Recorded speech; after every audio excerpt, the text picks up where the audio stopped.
तं येन तस्मै श्रीगुरुवे नमः। गुरुवे गौरचन्द्राय राधिकायै तदालय कृष्णाय कृष्णभक्ताय तद्भक्ताय नमो नमः।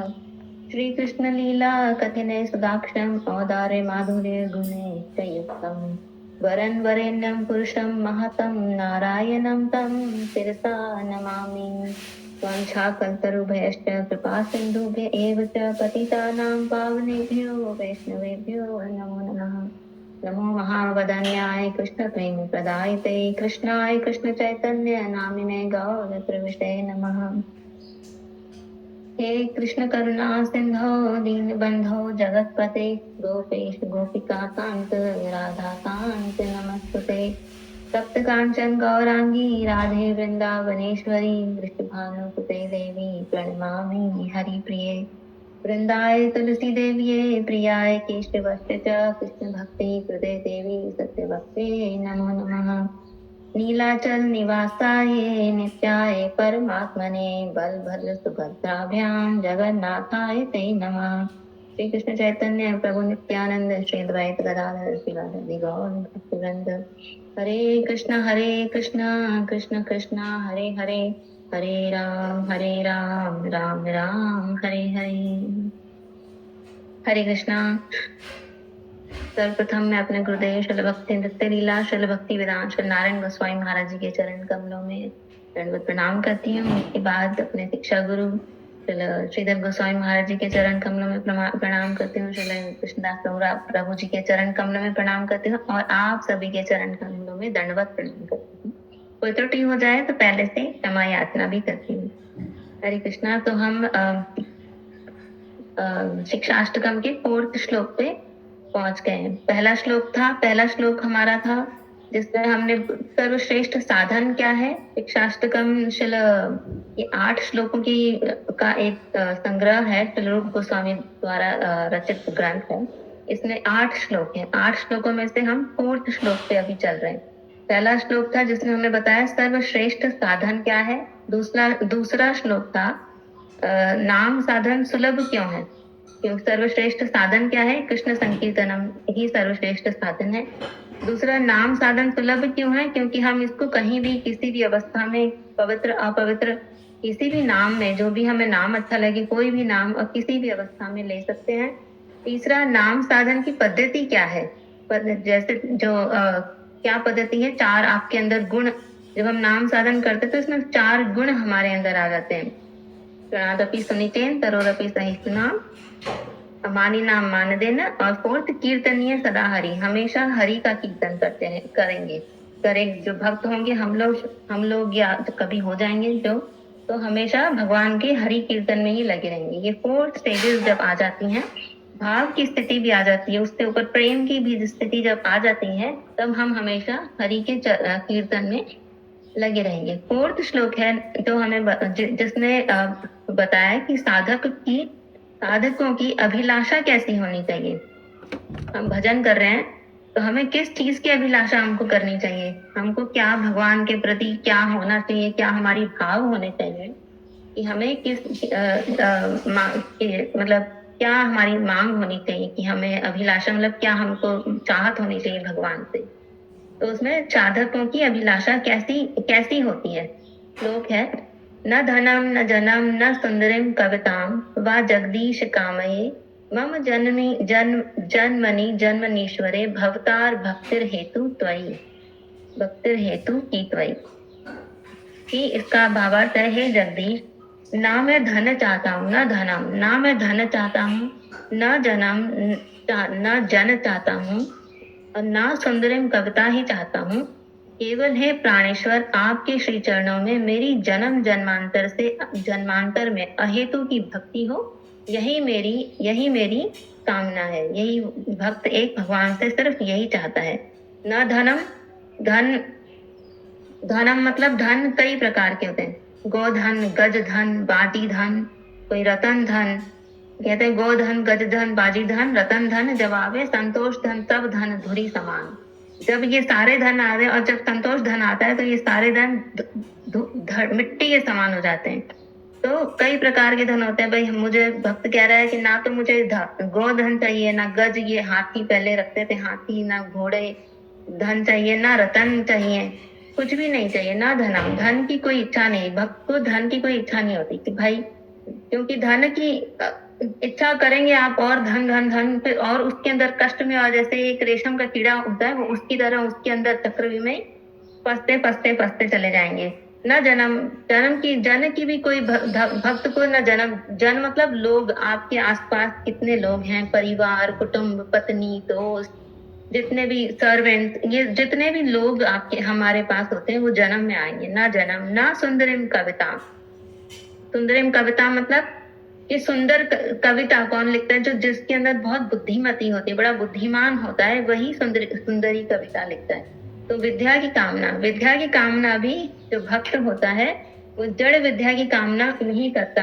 विद्या वही, वो कैसी विद्या की कामना करता है? वो विद्या, तो विद्या हमें भगवान के समीप लेके जाए, उसी विद्या की कामना करता है।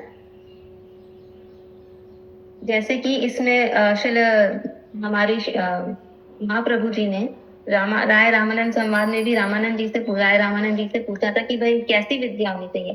तो रामानंद जी ने बोला, कृष्ण भक्ति बिना विद्या नाही आर। भगवान की भक्ति के बिना और कोई बाकी सारी विद्या बकवास है, और कोई विद्या है ही नहीं।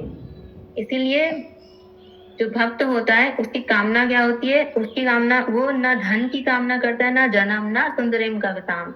सुंदरिम जो बड़े विद्याशाली लोग बड़ी सुंदर सुंदर कविताएं लिखते हैं, ना सुंदरिम कविताम वा जगदीश कामये मम जन्मनी जन्मनीश्वरे। हम भक्त की, मम मेरी, जन्म जन्म से एक ही कामना होती है, भक्तार भक्तिर हेतुर अहेतुर की। वही भगवान के श्री चरणों में अहेतु की भक्ति रहे, ऐसी ही कामना भक्त हमेशा करता है। अहेतु की मतलब बिना किसी प्रयोजन के, विदाउट एनी कॉज। भगवान के प्रति जो प्रेम होता है वो अहेतु की कृपा होती है। ना धनम न जन्म। अब इसके अंदर जैसे कि हम एग्जाम्पल आता है, जैसे रावण था, रावण पुलस्त ऋषि का बेटा था, रावण ब्राह्मण था और बहुत ज्यादा विद्वान भी था। उसने बड़ा स्त्रोत लिखा है शिव जी का, और जन भी, धन तो अपार धन था, पूरी लंका नगरी उसकी सोने की थी, पूरा सिटी सोने का था। धनम न जन्म, पत्नियां भी बड़ी सुंदर सुंदर थी, पुत्र बड़े अच्छे थे, और भाई बड़े बलवान थे। खर दूषण को स्वयं भगवान ने मारा है। खर दूषण को तो जब भगवान श्री रामचंद्र जी का हम स्त्रोत पढ़ते हैं तो उसका, उनमें खर दूषण का नाम आता है। खर दूषण भाई उसके कुंभकर्ण, इन सबको इतने बलशाली, इतना मतलब स्ट्रॉन्ग उसका एनवायरमेंट, आसपास के लोग बड़ा प्रोटेक्टेड, खुद भी बलवान, उसके ऊपर से उसका पूरा एनवायरमेंट इतना बलवान, हर तरह से प्रोटेक्टेड। पैसों की कोई कमी नहीं, बुद्धि की उसमें कोई कमी नहीं, लेकिन फिर भी उसका अंत क्या हुआ? एकदम बेकार। 1,00,000 पुत्र, 1,00,000 नाती, ताहा रावण के घर दिया न बाती।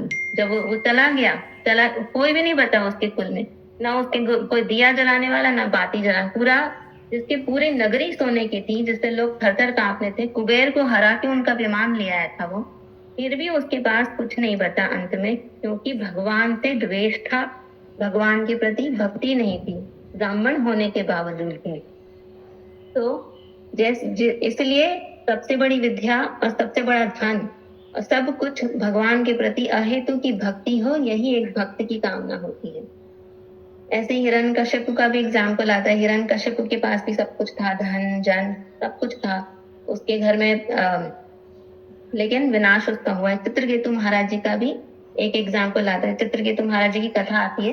उन्होंने उनके पास पुत्र नहीं था, तो वो अंगिरा ऋषि के पास गए, फिर अंगिरा ऋषि को प्रार्थना करी, तो अंगिरा ऋषि ने उनको बोला कि ठीक है, पुत्र तो हो जाएगा, लेकिन वो तुमको सुख भी देगा और दुख भी देगा। तो उन्होंने बोला नहीं नहीं नहीं, मुझे तो चाहिए पुत्र, अभी तो हमको चाहिए ही चाहिए था।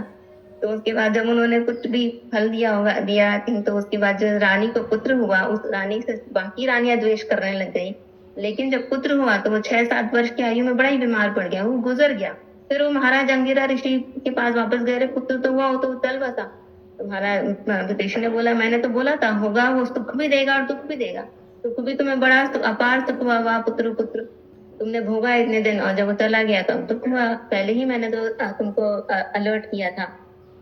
तो कुछ नहीं, फिर अंत में फिर वही अंग चित्रकेतु महाराज बाद में उन्होंने काफी भक्ति भी करी। ऐसी धुंधुकारी की भी कथा, लंबी कथा है वो तो। फिर ऐसे ही कई लोगों का नाम आता है कि जो बड़े बड़े मतलब अच्छे कुल में थे, अच्छा धन था, अच्छा राजपाट था, विद्वान थे, लेकिन थोड़ी उनके प्रति भक्ति के प्रति उनकी उतनी वो चेष्टा नहीं थी, अहेतु की भक्ति नहीं थी, इसलिए अंत में उनको उनका एंड उतना अच्छा नहीं, अनलेस वो भक्ति के अंदर जुड़ गए। जैसे चित्रकेतु महाराज फाइनली वो काफी उन्होंने सब कुछ छोड़ के फिर भक्ति में आ गए थे, पर वहीं रावण उसने अंत तक भगवान से द्वेष रखा कि नहीं, मेरे को रावण को था कि उसको बंदर और मानव मार सकते हैं, तो उसने बोला बंदरों में क्या दम और मानव में क्या दम होगा, उनको तो मैं हरा दूंगा। हिरण्यकशिपु ने वरदान मांगा था कि मुझे तो कोई भी नहीं मार सकता, न ऐसे न वैसे, न अंदर न बाहर, न दिन में न रात में, हर एक पता नहीं क्या परमिटेशन कॉम्बिनेशन लगा के कहीं से कोई, फिर भी उसका भी अंत हुआ है भगवान, क्योंकि भगवान के प्रति द्वेष था। ऐसे ही अहेतु की भक्ति हमको अहेतु की भक्ति की हमको कामना करनी चाहिए। आना तो बहुत ही मुश्किल है, होना तो भक्ति हमारी जो है वो दो प्रकार की हमारी भक्ति मेजरली है, शुद्ध भक्ति और मिश्र भक्ति। मिश्रित भक्ति में भी गुणीभूता भक्ति और प्रधान भक्ति। गुणीभूता भक्ति जो होती है जिसमें हम कर्म प्रधान होता है, लेकिन भक्ति थोड़ी होती है, कर्म ज्यादा होता है। जैसे कि हम लोग व्रत उपवास करते हैं तो फिर थोड़ा बहुत पूजा पाठ कर ली, थोड़ा थोड़ा कुछ दान वान कर लिया, वो हम हमारे घर में ये हो जाए, घर का उद्घाटन हुआ तो हम आह्वान करते हैं, उसमें थोड़ी थोड़ी भक्ति होती है, और ज्यादा घर में पॉजिटिविटी आ जाए तो ये कर्म प्रधान है। और होती है दूसरी जिसमें कि आपका कर्म भी थोड़ा है लेकिन भक्ति बहुत ज्यादा है। आप आरती कर रहे हो, आप बहुत ज्यादा मतलब अच्छा लग रहा है मन में, तो उसमें जैसे कि शौनक आदि ऋषि में ये एग्जाम्पल आते हैं। शौनक आदि ऋषि जो हमारी गीता में भी हमने चतुर्विधा भजन्ते माम ज्ञान अर्थार्थी, चतुर्विधा भजन्ते माम ज्ञानी कर्मी अर्थार्थी ज्ञानी जिज्ञासु। तो ये चार, कर्मी ज्ञानी अर्थार्थी जिज्ञासु, ये चार प्रकार के लोग जो गीता में भी आता है वो भक्त हैं। अब भक्ति हम अहेतु की भक्ति जो हमको पाने के लिए भक्ति हमारी पर ढक जाती है। मेजरली 3 कारणों से हमारी भक्ति ढक भी जाती है। पहला कारण हमारा ज्ञान से हमारी भक्ति ढकती भी है, क्योंकि हम सोचते हैं कि ज्ञान 2 प्रकार के, एक तत्व ज्ञान और एक ब्रह्म ज्ञान। हम सोचते हैं अहम ब्रह्मास्मि, मैं ही ब्रह्म हूँ, मैं ही ब्रह्म में लीन भी हो जाऊंगा, ब्रह्म भी मैं ही हूँ, तो वो आपको मिसडायरेक्ट कर देगी। लेकिन होता है तत्व ज्ञान। हम तत्व ज्ञान में कि भाई हमारे ग्रंथों में क्या लिखा है, हमारे वेदों में क्या लिखा है, भगवान ने क्या बोला है भागवत में, फिर महाप्रभु ने क्या बोला है, उनकी क्या टीचिंग्स हैं, प्रहलाद जी की क्या टीचिंग्स हैं। जब भगवान ने प्रहलाद जी को दर्शन दिए तो उन्होंने क्या आपस में कॉन्वर्सेशन हुई। तो जब हम तत्व ज्ञान की भक्ति एक्चुअली है क्या, तत्व ज्ञान के बारे में जानने की कोशिश करते हैं, तो वो हमको भक्ति के प्रति और ले जाती है।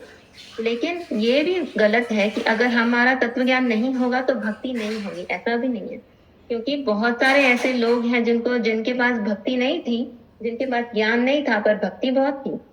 तो इसीलिए ज्ञान से भक्ति ढक भी सकती है और ज्ञान भक्ति के पास भी ले जा सकती है, पर जब तक हमारा समर्पण उस हिसाब से हो। जैसे कि अजामिल था, अजामिल ने लास्ट में क्या बोला, नारायण जब उन्होंने बोला तो उनको अजामिल का भाव अपने पुत्र के प्रति था, तो उसका कोई भाव ये नहीं था कि भगवान का नाम ले रहा हूँ। वो तो एक ऋषि मुनियों की कृपा से उन्होंने अपने बेटे का नाम अजामिल रखा था, और इसीलिए अंत समय में नारायण का नाम आया सामने। लेकिन अजामिल को कोई तत्व ज्ञान नहीं था, लेकिन फिर भी उसके ऊपर अहेतु की कृपा हुई गुरु वैष्णवों के कारण। तो ऐसे ही तत्व ज्ञान जरूरी है, लेकिन सिर्फ तत्व ज्ञान है किसी के पास, कोई सोचे कि मैंने बहुत पढ़ लिया, मैंने बहुत पुस्तकें पढ़ ली, ये पढ़ लिया, वो पढ़ लिया, मुझे भगवान के बारे या सब किस चीजों के बारे में बहुत पता है, तो उसमें भी भक्ति आपकी जरूरी नहीं कि घटेगी या बढ़ेगी। क्योंकि भक्ति जो तत्व है वो नित्य तत्व है, शुद्ध तत्व है। भक्ति सिर्फ भक्ति से ही बढ़ सकती है,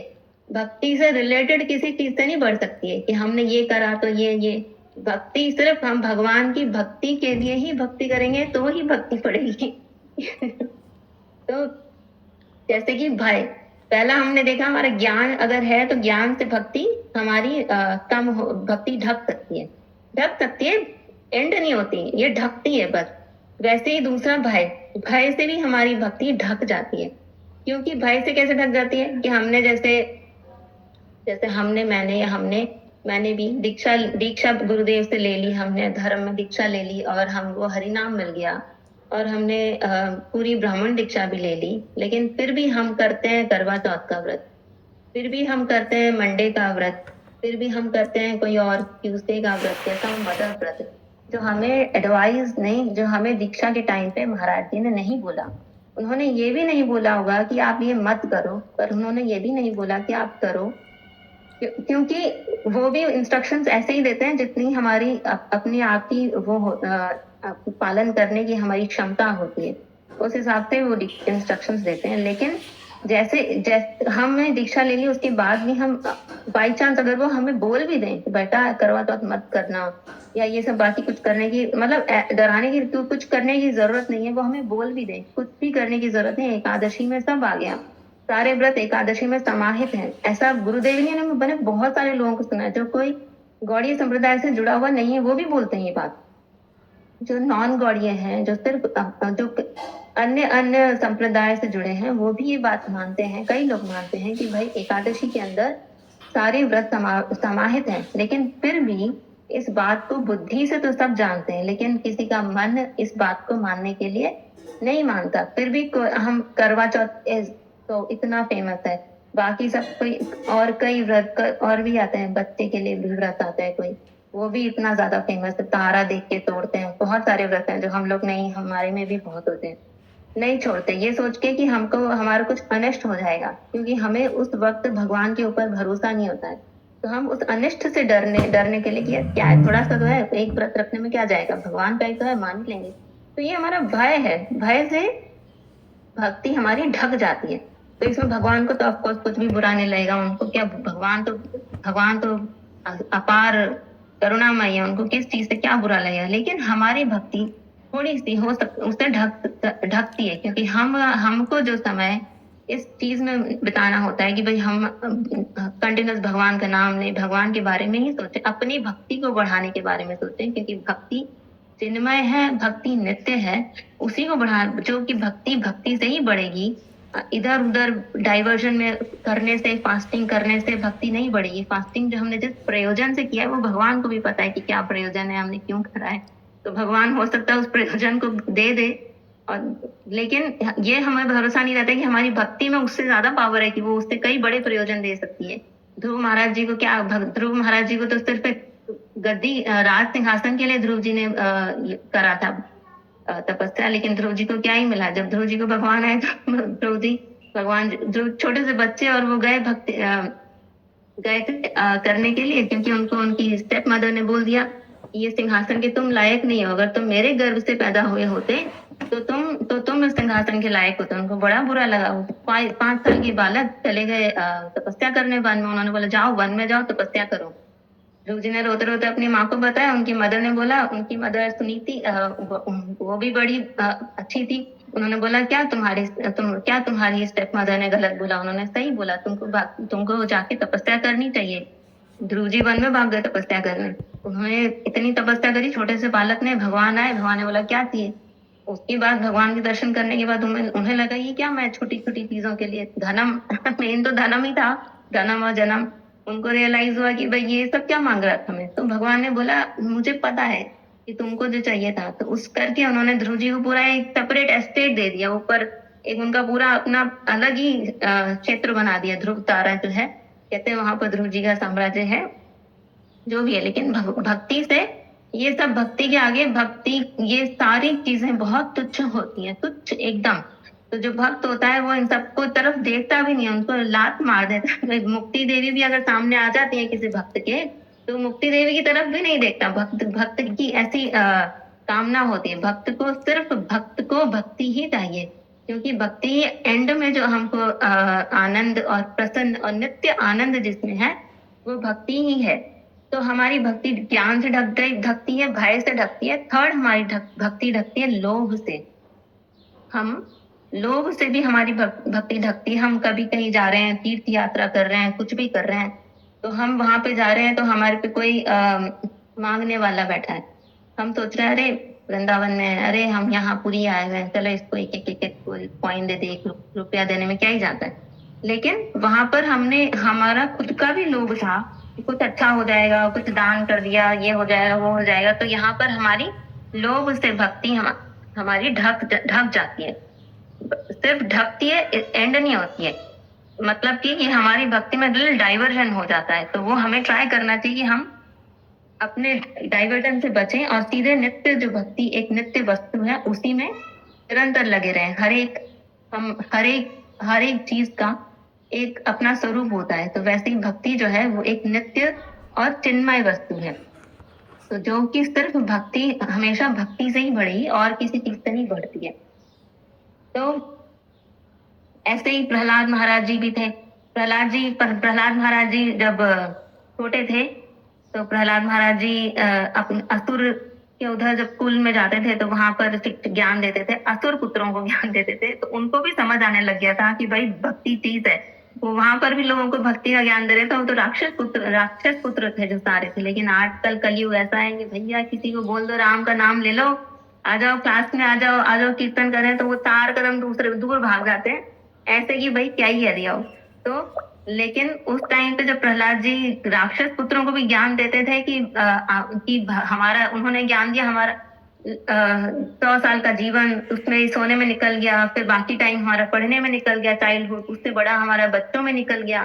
तो उसके बाद हमें भक्ति करने का टाइम ही कब मिला? नहीं, भक्ति करने के लिए तो बहुत ही कम टाइम है। तो फिर इसीलिए जब हो, दिस राइट टाइम भक्ति का यही है, अभी इसी वक्त। Any age is good age to start भक्ति। अगर किसी ने अभी तक भी भक्ति नहीं करी है तो बुढ़ापे में तो कर लो, पर जिसने जीवन भर भक्ति नहीं करी हो, बुढ़ापे में 110% भक्ति तो नहीं ही कर सकते। हम इतने लाइव एग्जाम्पल्स तो हम अपने घर में हम देखते हैं, पर हम रिलेट नहीं कर सकते। बट मैं फिर भी कर सकती हूँ कि मैंने बहुत, हमारे एल्डरली जब होते हैं तो हमने देखे हैं, प्लस टीवी में भी मैंने देखा है। एक आदमी कह रहा है, मैं तो 70 to 80 ईयर्स का ओल्ड पर्सन कह रहा है कि मैं बहुत सेवा करता हूँ, मैं बहुत दान करता हूँ, मैं तो बहुत दानी हूँ, मैं सबको दान करता हूँ, मैं तुलसी जी को रोज ही जल देता हूँ। तुलसी जी भक्ति की एक एक्टिविटी भक्ति की ही है, तुलसी जी को जल देना बहुत अच्छा है। लेकिन सिर्फ आपको ये दान करने से या कुछ पुण्य करने से आप सोचो कि जन्म मृत्यु के चक्र से मुक्ति हो जाएगी, भगवान के प्रति प्रेम हो जाएगा, तो वो असंभव है, ऐसा नहीं होता।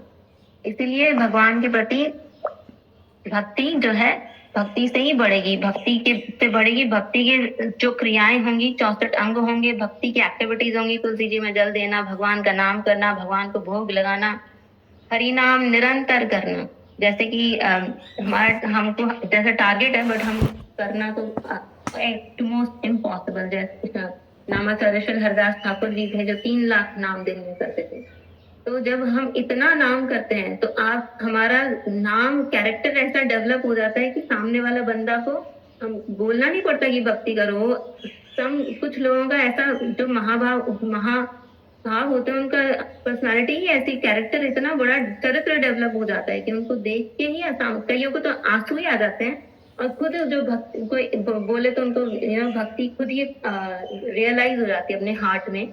ऐसा होगा अगर कभी, मतलब किसी आप महापुरुष से जब हम मिलेंगे तो ऐसा होता है।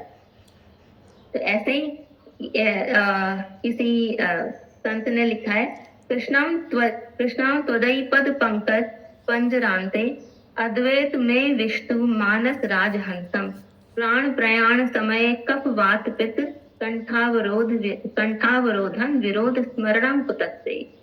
ये कह रहे, हे कृष्ण, मेरा मन रूपी राजहंस अभी इसी क्षण आपके चरण कमल रूपी पिंजरे में प्रवेश कर जाए।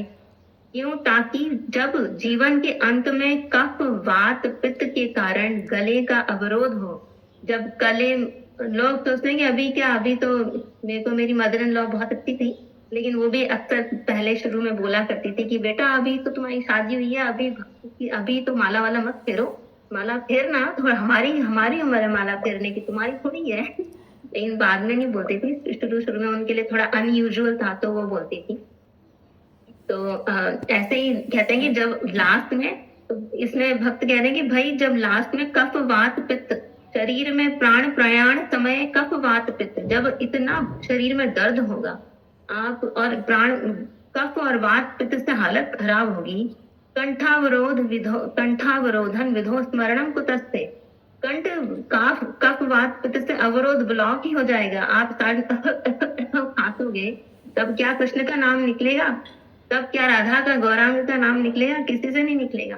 तो जब ऐसे में हमारा नाम नहीं निकलेगा तो हे कृष्ण मेरी मेरी ये मेरी प्रार्थना सुनो, मेरे मन रूपी हंस को अभी इसी क्षण आप अपने चरण रूपी पिंजरे में बंद कर लो। ऐसा एक भक्त भगवान के प्रति प्रार्थना कर रहा है कि जब बुढ़ापे में न कंठ से आवाज निकलेगी, न मुंह न हाथ पैरों में दम होगा, कुछ भी नहीं होगा, मैं हिल नहीं पाऊंगा, कुछ नहीं कर पाऊंगा, तो तब मैं भक्ति कैसे करूंगा, तेरा में डर, मैं कैसे तब भक्ति करूंगा। तो हे कृष्ण अभी इसी क्षण मेरे मन रूपी हंस को आप अपने चरण पंकज रूपी पिंजरे में बंद कर लो, ऐसी मुझ पे कृपा करो। मैं बुक से भी थोड़ा सा रीड कर दूं अनुवाद। हे जगदीश, हे जगदीश, मैं धन जन अथवा सुंदरी कविता आदि कुछ, ये मैं बुक से रीड कर रही हूँ, आदि कुछ भी नहीं चाहता। यहाँ धन शब्द से वर्णाश्रमिष्ट धर्म धन, लौकिक धन एवं पारलौकिक जड़ीय सुख भोग की समस्त प्रकार की कामनाओं तथा स्थूल लिंग इंद्रियों के लिए सुख कर अर्थ, यानी कि सब कुछ जो आप अर्थात धन संपत्ति और भोग विलास की सामग्रियों से तात्पर्य है। जनपद से स्त्री पुत्र दास दासी प्रजा और बंधु बांधवों को लक्ष्य किया गया है। विद्या उसे कहते हैं जिससे भगवान के चरण कमलों में मति रहे। सुंदरिम कविता इससे, किंतु भगवान की लीला कथा तत्व तथा कीर्तन से संबंधित अप्राकृत काव्य के अतिरिक्त दूसरे काव्य संबंधी साधारण विद्या को ही बतलाया गया है। जो कि साधारण कविता, कितना सुंदर सीन है ये वो। मैं इन सब वस्तुओं के लिए आपसे प्रार्थना नहीं करता, परंतु जन्म जन्मांतरों में आप प्राणेश्वर कृष्ण में ही मेरी अहेतु की भक्ति हो, केवल यही प्रार्थना है। इतर कामना वासना से रहित चिन्मय स्वभाव युक्त श्री कृष्ण को आनंद देने वाली शुद्धा केवला अकिंचना और अमिश्रता भक्ति को अहेतु की भक्ति कहते हैं। जन्म मरण रूप जड़ यंत्रण को दूर करना जीवों की चेष्टा से अतीत की बात है। वह केवल भगवत इच्छा के ही अधीन है। अन्यान्य दुखों की निवृत्ति तो अपने आप ही हो जाएगी। अतः भक्ति विरोधी ऐसी प्रार्थना की आवश्यकता ही क्या है। अतः भक्ति भगवत इच्छा से तब तक जन्म मृत्यु का प्रवाह बंद नहीं हो जाता, तब तक जन्म जन्मांतरों में जहां तहां कहीं भी जिस रूप में रहूं, भगवत पदारविंदों में मेरी अहेतु की भक्ति बनी रहे। बस यही एकमात्र मेरी प्रार्थना है। स्वयं भगवान श्री चैतन्य महाप्रभु अपने को संसारी जीव मानते हुए श्री कृष्ण से शुद्ध भक्ति की प्रार्थना करते हैं। अहो प्रेम का स्वभाव ही ऐसा है कि जिनका प्रेम संबंध हो जाता है वे ऐसा समझने लगते हैं कि मुझसे कृष्ण भक्ति की गंध तक नहीं है। जैसे जिसमें प्रेम आ जाता है वो ये समझने लगता है कि मुझ में कृष्ण भक्ति की गंध ही नहीं है। तणादपि सुनीते, जो अपने आप को सोचता अरे कुछ भी नहीं है, मैं तो बिल्कुल प्रेम नहीं करता। अतः प्रेम के मूर्तिमान विग्रह श्रीमान महाप्रभु जी कहते हैं, मैं धन जन या सुंदरी कविता कुछ भी नहीं चाहता। हे करुणामय श्री कृष्ण, मुझे तो आप अहेतु की कृपा करके केवल अपनी शुद्धा भक्ति ही प्रदान करें। मैं पुनः पुनः दीनता पूर्वक श्री चरणों में दास्य भक्ति का दान ही मांगता हूँ। इसमें कह रहे हैं कि किसी भी योनि में भगवान भक्ति मिल जाए। भगवान की भक्ति के लिए ऐसा नहीं कि मनुष्य योनि, भगवत मेरी किसी भी योनि में, जैसे कि काकभूषणी थे, हनुमान जी हैं। हनुमान जी को कुछ लोग कहते हैं बंदर का सुबह सुबह मुख देखो तो दिन बेकार जाता है, ऐसा कोई लोग कहते हैं। बट हनुमान जी हमारे भगवान है। लोग मतलब प्रार्थना करते हैं आपके दर्शन हो जाए। काकभूषणी ने कथा, रामायण कथा में भी उनका वो बोली उन्होंने, शिव जी उनके सामने बैठ के कथा सुनते हैं काकभूषणी के। तो जिस भी योनि में रहे, जैसे भी रहे, अगर भगवान की अहेतु की कृपा, अहेतु की भक्ति, अन्याभिलाषिता भक्ति हम भगवान के प्रति हमारी रहे, तो वही योनि अच्छी है, वही वही योनि, वही जीवन और वही परिस्थिति बेस्ट है भक्त के लिए। बाकी तो जिसके मन से अभी तक हम जैसे लोगों के मन से अभी तक कामनाएं नहीं गई, नहीं छूटी, वो तो हम धनम जन्म और सुंदरम कविता ही चाहेंगे। वो एक डिफरेंट बात है। बस हमारा भक्ति का लक्ष्य यही होना चाहिए कि हम अहेतु की कृपा भगवान के प्रति हमारी कामना यही रहे कि भाई ऐसा समय ना आ जाए कि जब हम वात पित्त और दर्द में कर रहा है और तब हम भगवान को बोलें कि अब मुझे आप चरण कमल रूपी पिंजरे में अब मेरा हृदय बंद करो। तो भगवान बंद भी कर लेंगे, लेकिन फिर भी कई जन्म हमें और घसीटते हमको रहना ही पड़ेगा। इसलिए जब हम को समझ आ जाए, ना भी समझ आए, पर बुद्धि से एटलीस्ट चेष्टा करके कि भाई किसने बोला है, महाप्रभु स्वयं भगवान स्वरूप ने बोला है तो सही बोला है, एटलीस्ट बुद्धि से हमें चेष्टा करके हम सोचना चाहिए कि हमें भगवान के चरणों में हमेशा हमारी भक्ति रहे, कामना रहे और दास्यता बनी रहे, और कुछ भी हमको हमारी कामना सब व्यर्थ है। क्योंकि भगवान के चरणों की जब भगवान की भक्ति जब मिल गई तो बाकी सब तो भक्ति के पीछे पीछे बाई प्रोडक्ट ऑफ भक्ति है। भगवान की भक्ति है, वही राजा की कृपा है, तो फिर राजा आपका दोस्त है। सुदामा जी क्या थे? वही सुदामा जी भगवान की भक्ति में लगे हुए थे। वो तो देखने के लिए आदमी सुदामा को त्राण कर हमारे पास टीवी में दिखाते हैं। Sudama ji actually was exactly opposite to that. Sudama ji दुखी नहीं थे, सीरियल में दिखाते हैं बड़ा दुखी है, एकदम जर्जर का। वो धनम की दृष्टि से भले ही दुखी होंगे, लेकिन अदरवाइज सुदामा जी दुखी नहीं थे। भगवान का भक्त कभी भी ऐसी परिस्थिति में नहीं होता कि वो एकदम इतना ही दुखी हो। सुदामा जी तो जब भगवान के चरणों के महल में भी गए, उन्होंने तो बोला भी नहीं भगवान को कि मुझे कुछ दे, मैं मांगने आया हूँ। और क्यों मांगने आया हूँ? क्योंकि मेरी बीवी ने बोला है, धक्का दे के बोला है कि जाओ। ऐसा सुनते हैं कथा में। लेकिन सुदामा जी ने तो कुछ नहीं बोला, पर उनके पास तो भक्ति, अपार भक्ति थी। अपार भक्ति की फल स्वरूप जो उन्होंने नहीं चाहा, नहीं कृष्ण से मांगा जाके, वो भी कृष्ण ने उनको बिना मांगे पूरा महल, ऐसा कृष्ण वापस गए। सुदामा जी को कुछ मिला ही नहीं, जैसा कहते हैं ससा पलट पलट। वो सोच रहे मैं आया कहाँ और गया कहाँ से था और आया कहाँ हूँ। तो इसीलिए भगवान की भक्ति ही ऐसी है जिसमें बाई प्रोडक्ट भी ऐसे निकलते हैं कि लोग उन बाई प्रोडक्ट को रियल आउटकम ऑफ थिंग समझ के उनके पीछे पड़े रहते हैं। लेकिन धनम जन्म ये सुंदरम कविता देना भगवान के लिए कोई बड़ी बात नहीं है। हमें इन सब की कामना को छोड़ के भगवान के चरणों में अहेतु की कृपा, उनके अन्याभिलाषिता शून्यम करके भक्ति में लगे रहना, यही हमारी कामना होनी चाहिए। इसी के साथ मैं वाणी को विराम देती हूँ। ज्ञान के मरंधस्य ज्ञानंजन शलाकया तस्मै श्री गुरुवे नमः। कोई त्रुटि हो गए तो क्षमा करना। हरे कृष्ण। हरे कृष्णा। बहुत ही सुंदर कथा सुनाई। मैं तो सोच रही हूँ बंद क्यों होगी कथामृत बहना, कंटिन्यू रखो, चलाए रखो इसको। बहुत सुंदर कथा।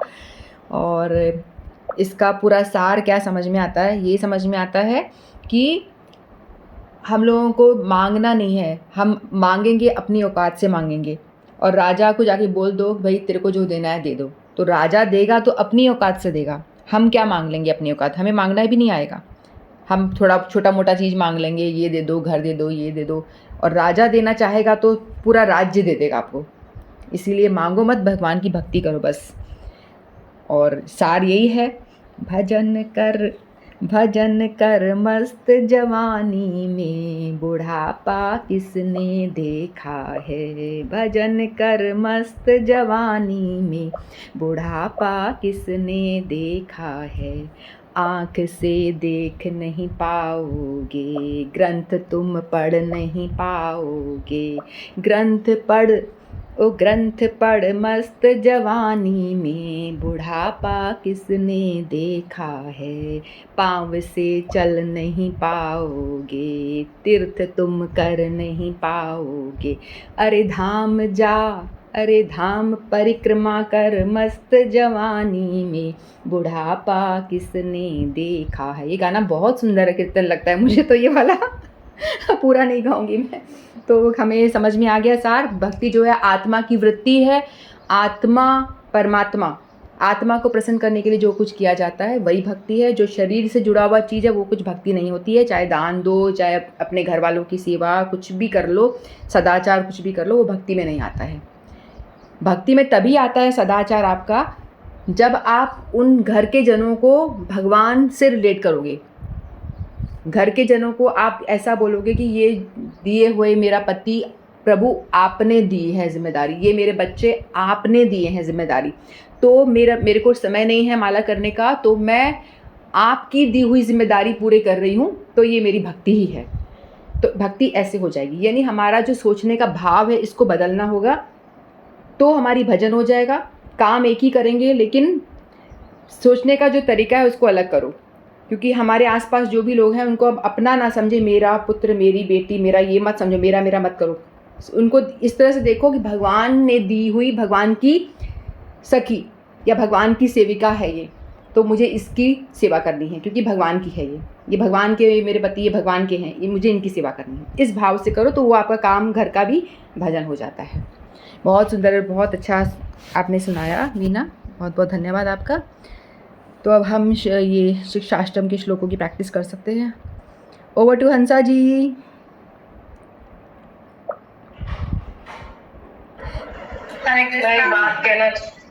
हाँ जी बोलो अनुपमा। मैं एक बात कहना चाहती हूँ, मतलब है ना, मेरे साथ तो प्रैक्टिकल दिख रहा है, शायद भगवान इसीलिए दिखा रहे हैं। मेरी सास जिंदगी भर 4 बजे उठी है, पूजा कर लेती थी 5 सवा 5 तक, तो डेली, कुछ सालों से नहीं। अब इतनी बीमार है, मतलब उनको पार्किंसंस है, उनको दिमाग इतना काम नहीं कर रहा।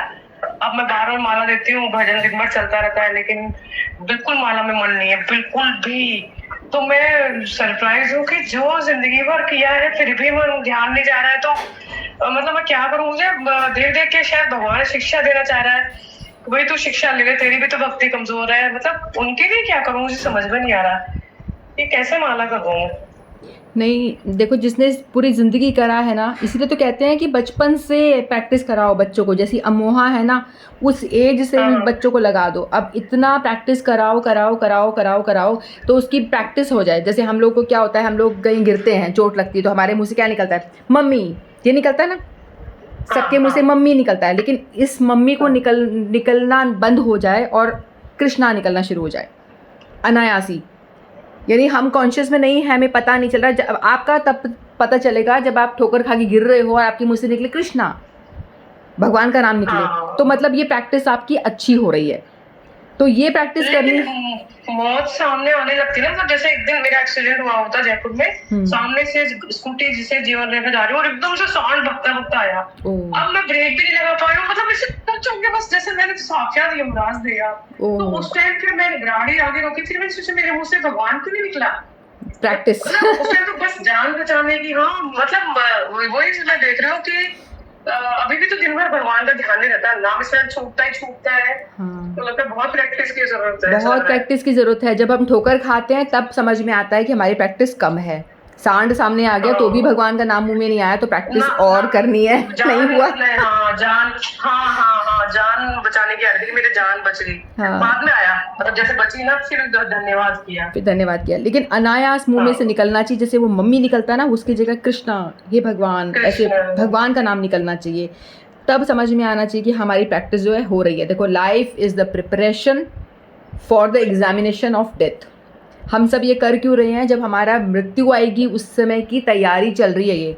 और ये नाम जपना रोज हरे कृष्णा, चाहे कॉन्शियसली या अनकॉन्शियसली अपन जब बोलते जाते हैं, तो क्या होगा, लास्ट मोमेंट जब हमारा आएगा तो अनकॉन्शियसली मुँह से निकल आएगा। और भगवान कह रहे हैं ना, अंतकाले च मामेव स्मरण मुक्त्वा कलेवरम, है ना। तो अगर तुम स्मरण करते हुए त्यागोगे तो वही शरीर में जाओगे। तुम्हें भगवान का नाम मुँह से निकल गया तो भगवान के धाम डायरेक्ट पहुँच जाओगे, फिर यहाँ आना नहीं पड़ेगा। तो ये सारी प्रैक्टिस जो हम बंद कर रहे हैं, कंटिन्यू जपने की, चट चट चट तोते की तरह जो बोल रहे रट्टा मारने की, कि भाई लास्ट मोमेंट पे ये मुंह से निकल आए, निकलता नहीं है लोगों के, इसीलिए प्रैक्टिस चल रही है। सासू माँ ने प्रैक्टिस करी है आपकी, तो भी उनका कल्याण डेफिनेटली होगा, क्योंकि जो भक्ति करी है वो व्यर्थ कभी भी नहीं जाती, वो काम आती है। मैं मेरी मम्मी का बताती हूँ। मेरी माँ बहुत ज़्यादा बीमार थी, तो मेरी मम्मी 64 माला कर लेती थी, 64 राउंड्स। अब लास्ट में उनका मतलब कैंसर हो गया था उनको, लेकिन वो मतलब इतना रिलैक्स थी ऐसा लास्ट मोमेंट पे भी ऐसा कभी लगा नहीं कि उनको कुछ पेन हो रहा है, कुछ हो रहा है। उनसे जाके हम पूछते थे, जब अटेंड करने के लिए हम लोग होते थे ना हॉस्पिटल में, तो हम पूछते थे मम्मी आपको कोई पेन हो रहा है यहाँ यहाँ, वो हिल नहीं पा रही कुछ नहीं, लेकिन नहीं, कहीं पेन नहीं हो रहा, पैर में नहीं, इधर नहीं, आराम से रिलैक्स लेटी हुई हैं, कहीं पेन नहीं हो रहा। और साइड में लोग जो उनके थे इतने कर्रा रहे थे, ज़ोर ज़ोर से चिल्ला रहे थे। मम्मी कहती है मेरे तो छोड़, तू उसको संभाल, जाके वो मर रहा, उसको संभाल, उसको पूछ उसे क्या हो रहा है। मतलब इतना ऐसा उस टाइम पे ऐसा लगता है कि भगवान जो है ना, आपका कर्म तो आपको काटना ही पड़ेगा, उसके लिए तो आपको पीड़ा होगी ही। आपको कर्म जो आपका पुराना है वो काटने के लिए आपको प्रॉब्लम्स तो डेफिनेटली आएंगी, लेकिन यदि आप भजन कर रहे हो तो भगवान आपके साथ में खड़े हो जाएंगे उस प्रॉब्लम को झेलने के लिए। तो ऐसा दिख रहा था साक्षात कि भगवान उनके साथ में खड़े हैं और उनको प्रॉब्लम होने ही नहीं दे रहे, कुछ प्रॉब्लम हो ही नहीं रही। वो आराम से लेटी हुई, कभी मैंने उनको कराते नहीं देखा, कभी भी नहीं बोला कि मेरे को ये दर्द हो रहा है, वो दर्द, कुछ भी नहीं। कैंसर में लोग कितना परेशान होते हैं, बिल्कुल भी नहीं। और लास्ट मोमेंट तक उनके मुंह से लिप्स जो ना चलते थे, जब उनका एंड भी आ रहा था ना, तो उनके मुंह कंटिन्यूस लिप्स हिलते रहते थे, जैसे कांपते हैं ना होठ, उस तरह से। तो कंटिन्यूस उनका जो जब की प्रैक्टिस पूरे लाइफ करी है ना, वो चल रहा था। तो हमने तो साक्षात देखा है, और वो बहुत रिलैक्स मूड में आराम से अपना कर्म को काटते हुए, कर्म पूरा ख़त्म करके आराम से गई, कुछ दिक्कत नहीं हुई, कभी रोना, कभी चिल्लाना, कुछ नहीं। तो ऐसा होता है, भगवान आपके कर्म काटने में भी साथ खड़े हो जाते हैं भजन करोगे तो ये बहुत बहुत बहुत बहुत बहुत ही ज़रूरी है। सारे हज़ार इम्पोर्टेंट काम छोड़ दो, वो इम्पोर्टेंट संसार के होंगे, लेकिन हमारे आत्मा के लिए, अपने शरीर के लिए जो जब शरीर त्यागेंगे, तो वो बहुत इम्पोर्टेंट है कि नाम को पकड़ो, बहुत ज़रूरी है, बहुत बहुत ज़रूरी। हाँ ज्योतिका। मैं भी यही शेयर करने वाली थी कि जैसे अगर हम नाम लेते हैं ना, तो अननोइंगली ऑल्सो इट कम्स, मतलब ये एक हैबिट बन जाता है ना। तो जैसे मैं बचपन से ही करती आ रही हूँ, मतलब ना बेशक अभी ज़्यादा, मतलब क्लास ज्वाइन करने के बाद ज़्यादा विस्तार में पता चल रहा है कि ऐसे करना है, बट ऐसे पहले मेरे को कुत्तों से बहुत डर लगता था बचपन से। तो जब देख जाती थी फिर भगवान का नाम लेती, भगवान बचा लेना करके ऐसे ना। उसके बाद कल मेरी मैराथन थी, आई रैन फॉर 22 किलोमीटर कल। और ऐसे जब भाग रही थी ना, अपने आप ऐसे नाम आ रहा था, है ना, अपने आप, मतलब इट्स लाइक ए हैबिट कि अपने आप आ रहा था ऐसे। फिर मैंने जब कंप्लीट किया और 2 hours 30 minutes में कंप्लीट कर लिया, मेरा पहला मैराथन था, फुल मैराथन ऐसा। फिर मैं घर पे आने मम्मी को बोली, मम्मी मैं पूरा रास्ता ऐसे भगवान का नाम लेते लेते आ गई और 1 सेकंड भी नहीं रुकी, मतलब स्टार्टिंग से फिनिश लाइन तक। आई वाज लाइक वाओ, ये एक हैबिट है या अपने आप आ गया, अपने आप आ रहा था ऐसा नाम, मतलब। तो that's why I wanted to share कि ये एक हैबिट बन जाता है ऐसे ना, आप हमेशा लो तो। बिल्कुल बिल्कुल, ये हैबिट बनाने के लिए ही हम कर रहे हैं कि हैबिट बन जाए, हम अनकॉन्शियसली चलता रहे, हम करना चाहें या ना चाहें, वो ऑटोमेटिकली हमारा होता रहे। नाम हम करते इसलिए हैं कि नाम हमारा छूट जाए, माला हम उठाते इसलिए हैं प्रैक्टिस करने के लिए, और करते करते माला छूट जाए, और कंटिन्यूस चाहे मैराथन करें चाहे खाना बनाएं, वो चलता रहे। जैसे आपने सही बोला, बचपन में ऐसे आता है ना, मम्मी बोलते अब पहला नाम भगवान का ही आता है, कि कुछ भी हो भगवान का ही, ऐसा। बहुत अच्छा है आपकी प्रैक्टिस है, देखो आपके पर भगवान की बड़ी कृपा है भैया, एवं ही नहीं हो। मतलब ऐसे प्रोफेशन में होके, एयर होस्टेस होने के बावजूद भी आप बचकर के कीचड़ में से बाहर आ गई हो और भजन कर रही हो, भैया बहुत बड़ी बात है। आप पे भगवान की भयंकर कृपा है, भयंकर कृपा है। हाँ बहुत बढ़िया बात है ये तो भैया। हाँ बोलो वीना। मेरे को भी एक बात बोलनी थी। मैं बोल रही थी कि हम भजन जब करते हैं, हम सोचते हैं कि लास्ट में हरि भगवान का नाम आ जाए, अंत काल नाम आ जाए अंत में, तो वो तो है ही है, वो तो मेन प्रयोजन है ही। पर जब हम यूजुअली ऐसे सोचते हैं, मेरे को पता नहीं बाकी को, बट मुझे ऐसा ही लगता था कि ये कितना नेगेटिव लग रहा है, मुझे लगता था कितना नेगेटिव है। मैं इतना लाइफ में, मतलब मैं स्कूल में कि मेरे एग्जाम साइड में आ रहे हैं, मैं कितनी बैंड बची पड़ी, कुछ पढ़ा नहीं है, और ज्यादा लास्ट में नाम आया उसके लिए मैं अभी से प्रिपेयर कर रही हूँ, और मेरा लाइफ बाकी है, मेरा बोर्ड बाकी है, मेरा कॉलेज बाकी है, मैं उसका कुछ नहीं सोच रही। तो मतलब ये कितना, मुझे तब ये लगता था कितना नेगेटिव है। पहले तो मैं क्योंकि पढ़ती भी नहीं थी, तो मैं मेरी दोस्तों को भी फेंक देती थी, अरे भगवान संभाल लेगा, अरे भगवान संभाल लेगा, कुछ नहीं कुछ करती भी नहीं थी, मतलब पढ़ती थी अपने थोड़ा बहुत, पर ज्यादा फिर ऐसे मैं डरती भी नहीं थी। जैसे मैं तो नहीं डरती थी, ये लोग सब मेरे पीछे पड़े रहते तो पढ़ो पढ़ो पढ़ो पढ़ो, मुझे ज्यादा डर भी नहीं लगता था।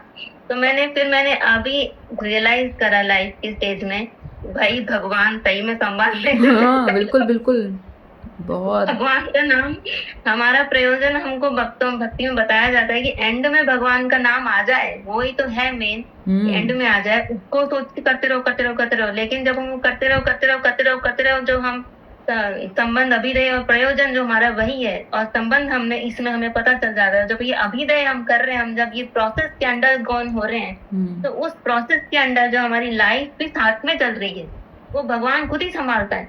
और कैसे संभालता है वो कुछ नहीं पता चलता, और अपने आप ऐसे संभालता है कि लगता है कि ये कैसे हो गया।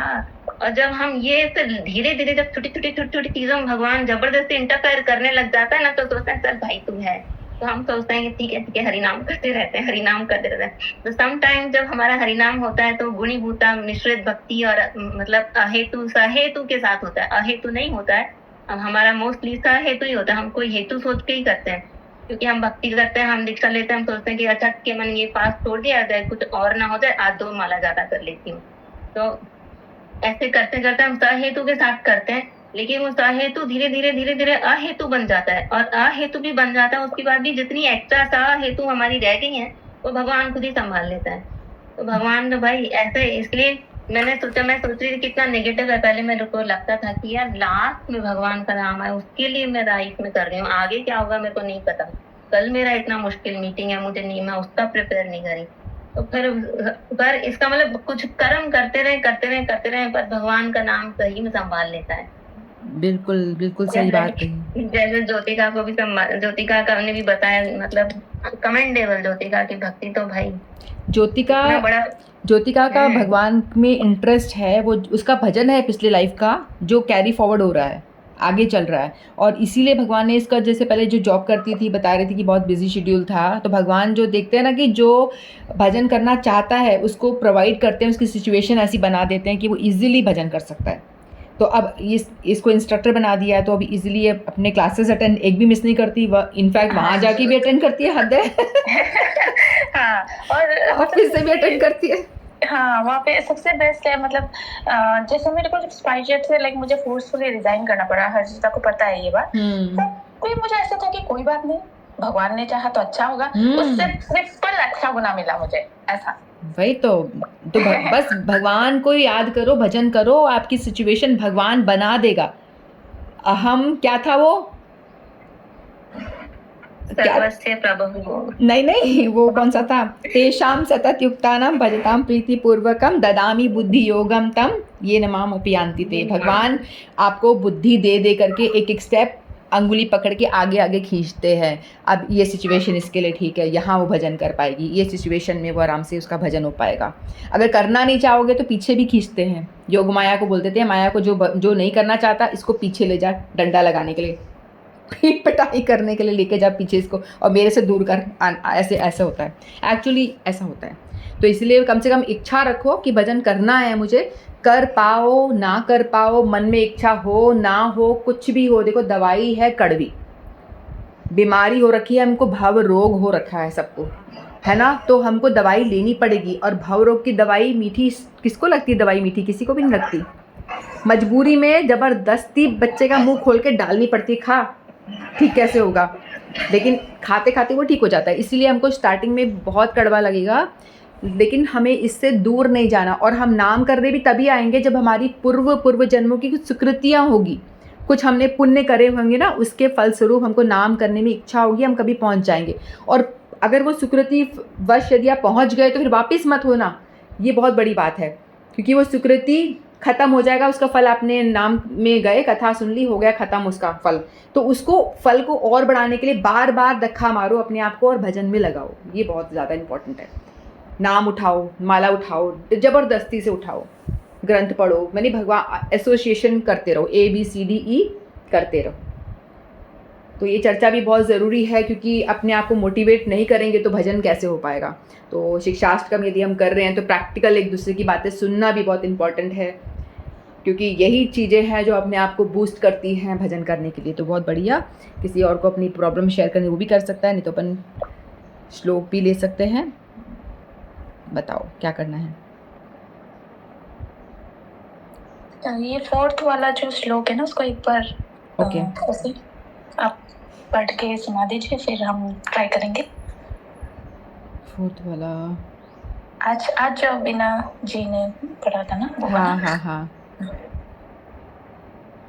न धनं न जनं न सुन्दरीं कवितां वा जगदीश कामये मम जन्मनि जन्मनीश्वरे भवताद भक्तिर अहेतुकी त्वयि। सही पढ़ा ना हंसा जी?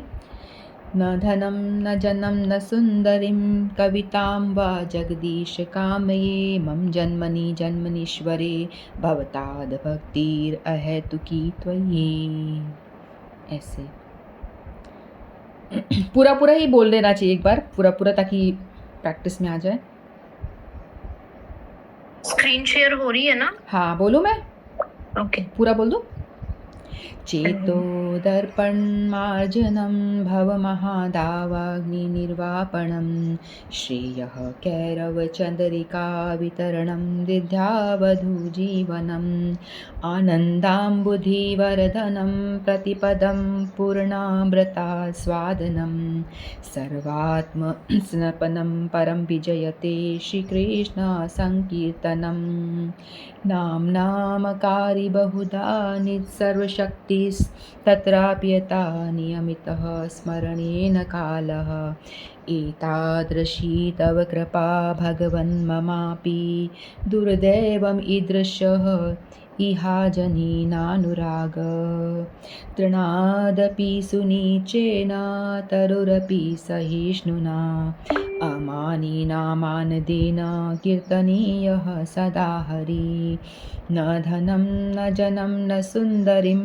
कवितां वा जगदीश कामये मम जन्मनि जन्मनीश्वरे भवताद्भक्तिरहेतुकी त्वयि अयि नन्दतनुज किङ्करं पतितं वा विषमे भावाम्बुधो कृपया तव पादपङ्कजस्थितधूलिसदर्शं विचिन्तय नयनं गलद अश्रुधारयः वदनं गद्गदरुद्रया गिरा पुलकैर्निचितं वपुः कदा तव नाम ग्रहणे भविष्यति युगायितं निमिषेण चक्षुषा वा प्रावृश्यायितं शून्यायितं जगत् सर्वं गोविन्दविरहेण मे आश्लिष्य वा पाद्रतां पिनष्टु माम् आदर्शनान्मर्महतां करोतु वा यथा तथा विदधातु लम्पटो मत्प्राणनाथस्तु